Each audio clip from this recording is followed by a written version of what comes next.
Hi, everyone, and welcome to the Asher Marketing Podcast. This podcast is brought to you by Asher Agency, your full-service marketing partner serving clients nationwide. Whatever you need to connect with your audience and share your story, we have you covered. To learn more, visit asheragency.com. My guest is Lou Cucinelli. Lou, how you doing? I'm doing great. Thanks, Anthony. Well, thank you for watching our very professional behind-the-scenes setup. This is fascinating. It really is. It really is. If only we could sell tickets to the setup, it would be amazing. Well, thanks for doing this again. You were last with us 2 years ago. I believe that's right. All right. So this is a little bit of a different format. Last time we talked about everything, your whole life, your career, where you were working at the time, what you were working on. So what we've been doing more recently is catching up with some past guests on what's new. And you have something really new in the last 2 years, and that is a new job. So I always thought of Lou as Lou was a really great guitar player and a really great video guy. And you were kind of typecast as the video guy. And when we last spoke, you were at News Channel 15. Correct. Doing Wayne video. 15, but who's counting? Okay. Yep. Yeah. All right. And you were on the creative side. Yes. Doing video stuff. Correct. And now you're at the YMCA. Yeah. Doing all of the marketing stuff. Correct. So tell us a little bit about why you made that change and what that's been like. So as I progressed in my career at Wayne, I ended up doing more and more of the marketing stuff. Yeah. And I liked it. Mm-hmm. The video stuff was fun, but as you get older, it's harder to carry a camera, all of those things. Yeah. So at a certain point, I just kind of thought, I wanted to change. I don't know that I was even really actively looking. It was more of a, I'm kind of thinking about it. I saw the opportunity at the Y come up, started talking to them, met the executive team, and then I was all in. I was nervous about the switch because to me it seemed like a pretty big change, but it's kind of the same. Yeah.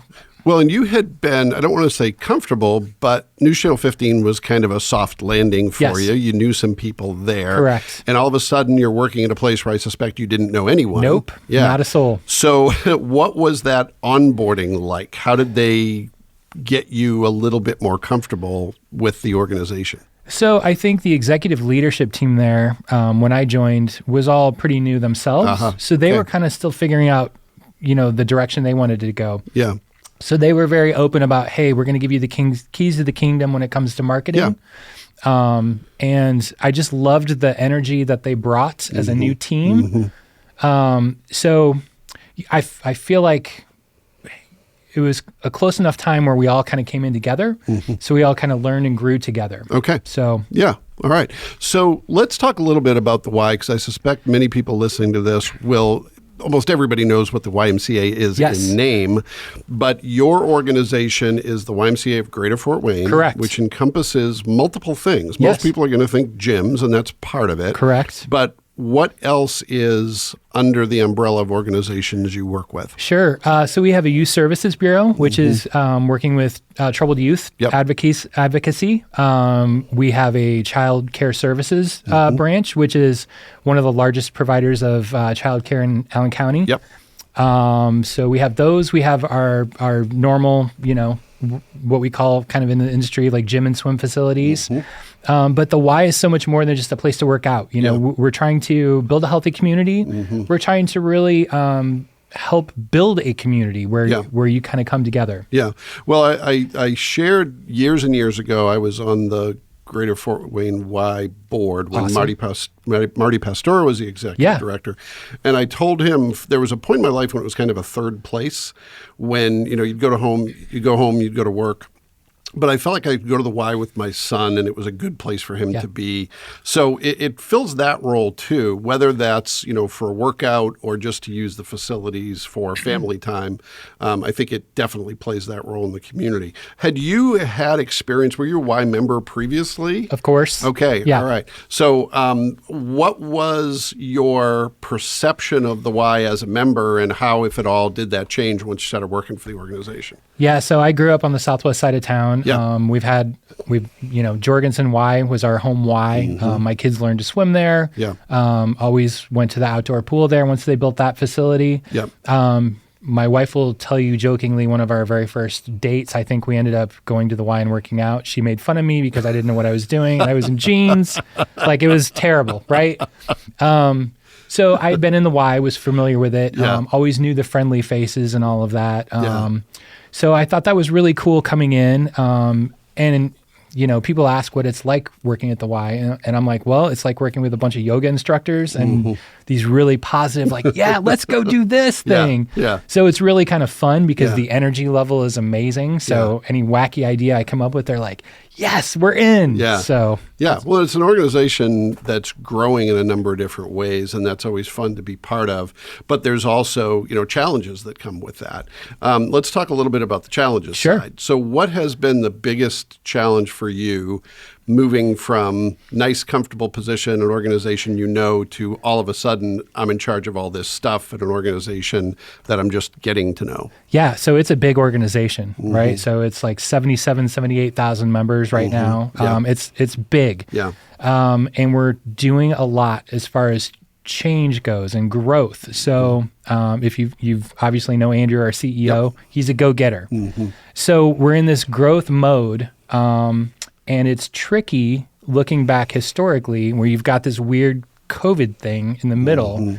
So as we're trying to chart the way forward and look at what our membership base is and our penetration and all of these metrics, it's not a straight line. It's like, well, we were doing this and then COVID happened and then everything changed. And I think to some extent we're still trying to figure out the way forward post-COVID. We're growing. We're in a great position. But it's just everything is different. People's expectations of what the Y looks like is different. So that's kind of been the biggest challenge. We're taking a quick break from our episode to talk about something that can elevate your brand to new heights: digital marketing. With a team of creative minds and strategic thinkers, Asher specializes in everything from eye-catching ad campaigns to social media management and website design. Visit AsherAgency.com for more info. Well, and I would imagine it's a really competitive business, and you have very, very different types of fitness facilities, right? And the Y is more than that, but if you look at it from a fitness standpoint, you have the memberships that are literally like $15 a month. Yeah. And it's, you come in and use the equipment and that's about it. You have higher end facilities that are very high touch, personal training. Where do you think the Y fits in that? And how do you as a marketer compete in a way that's going to help people understand how the Y is differentiated?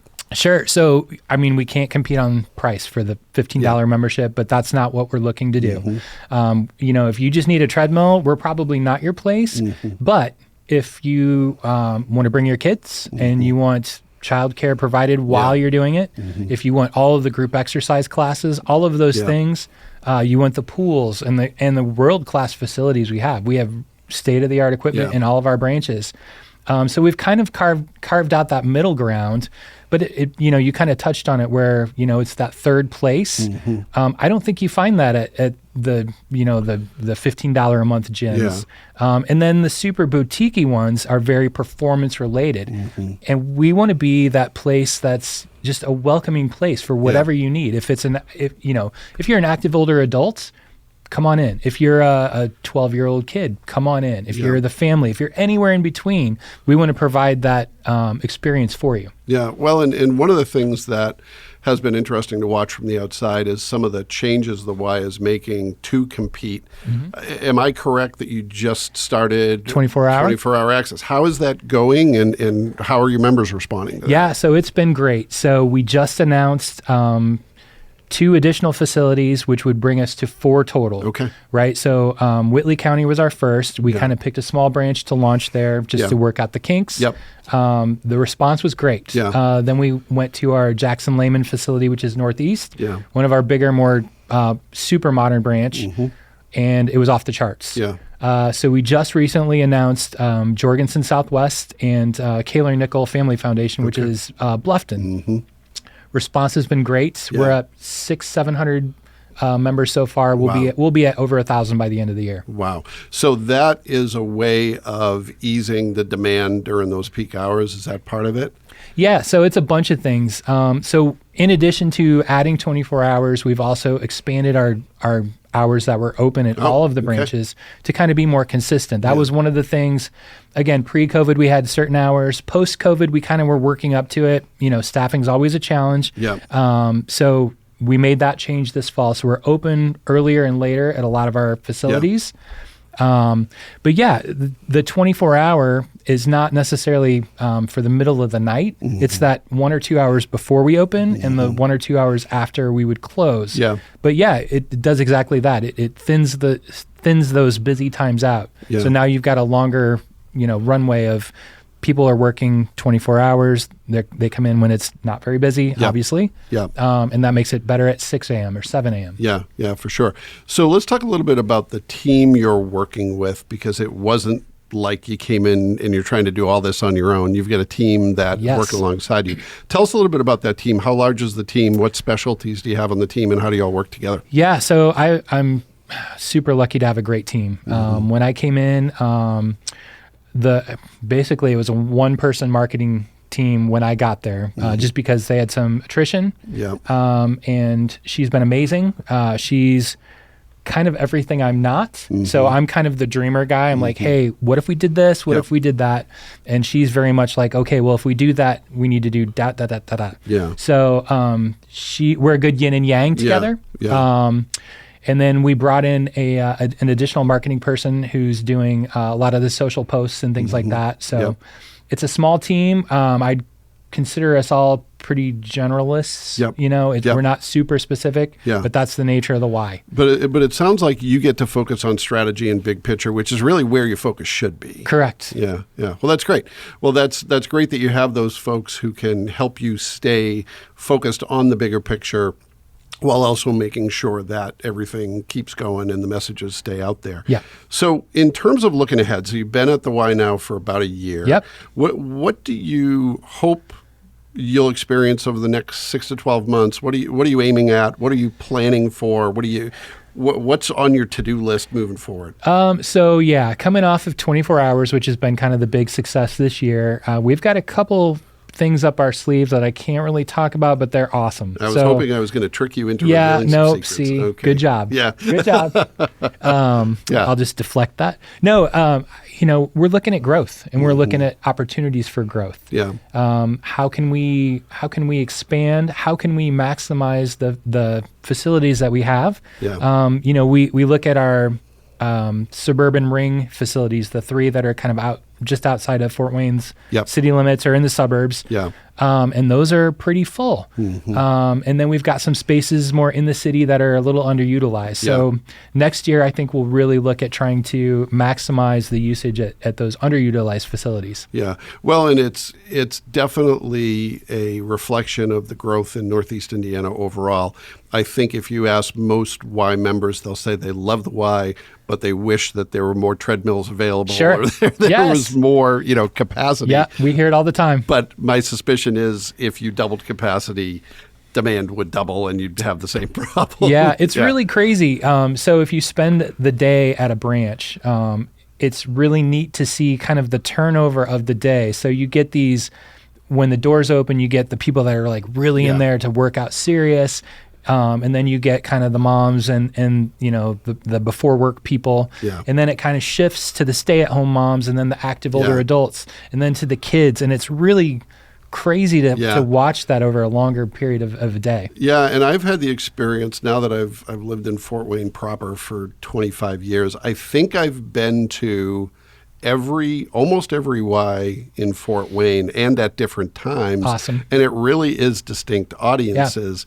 Yeah. But there's sometimes when it's unpredictable too. Yeah. I remember Jackson Lehman, it's super busy in the morning, right? And I was an early morning, not the first person there, but usually there before 6 or right around there.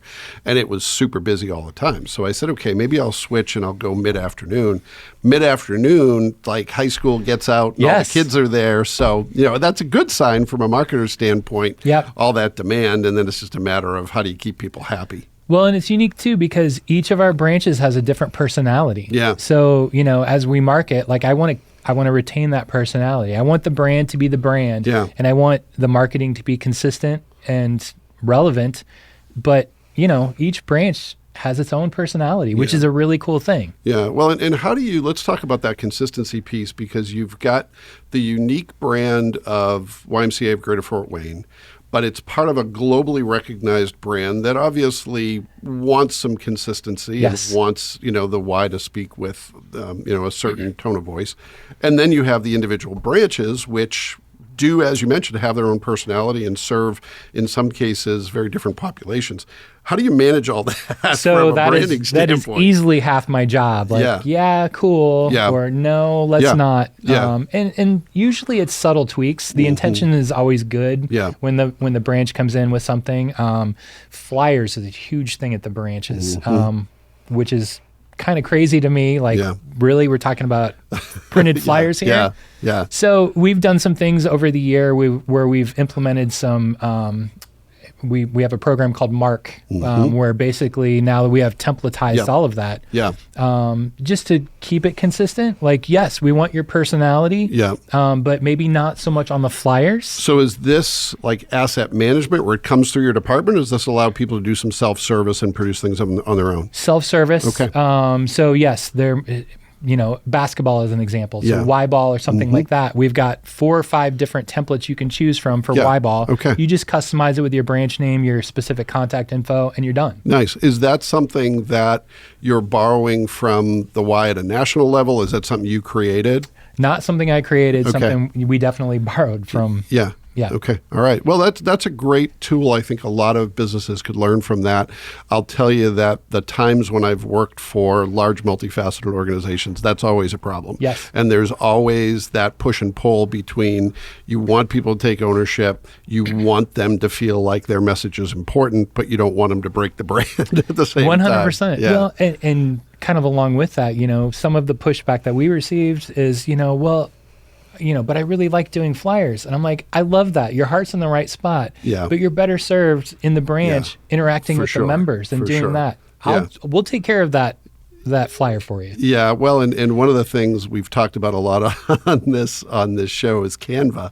And I know people who love it because it allows for self-service, and I know people who hate it because it allows for self-service. So I think that problem is always going to exist. When you set up a system, there's a better mousetrap being built by the people who want to do it on their own sometimes. 100%. And we fought the same thing. Yeah. We rolled out Mark right when Canva was really popping up, and it's like, okay. Yeah. Well, I do applaud you, though, for trying to help people get it done and help them customize the message to the needs of the audience that they probably know better than anyone, while also trying to manage the brand standards. That is an enviable task, Lou. Well, we'll see how that goes. Yeah. Well, thanks so much for being on. It's great to catch up with you and hear how well things are going at the Y. And maybe someday we'll do a third interview. I'm just flattered that you put guitar player before you put marketer. like priorities, right? You mentioned that as number one. Well, when you take the Clapton role in the Cream cover band, that leaves a mark. So, right on. Appreciate that. Well, and thanks to everyone who took the opportunity to listen to this episode of the Asher Marketing Podcast. We'll be back next time with another great guest, and we hope you'll join us then. Thank you for tuning in to the Asher Marketing Podcast. We hope that you found today's episode insightful. If you enjoyed the show, please subscribe and leave us a review on your favorite podcast platform. It really helps us grow. Join us next time for another exciting episode.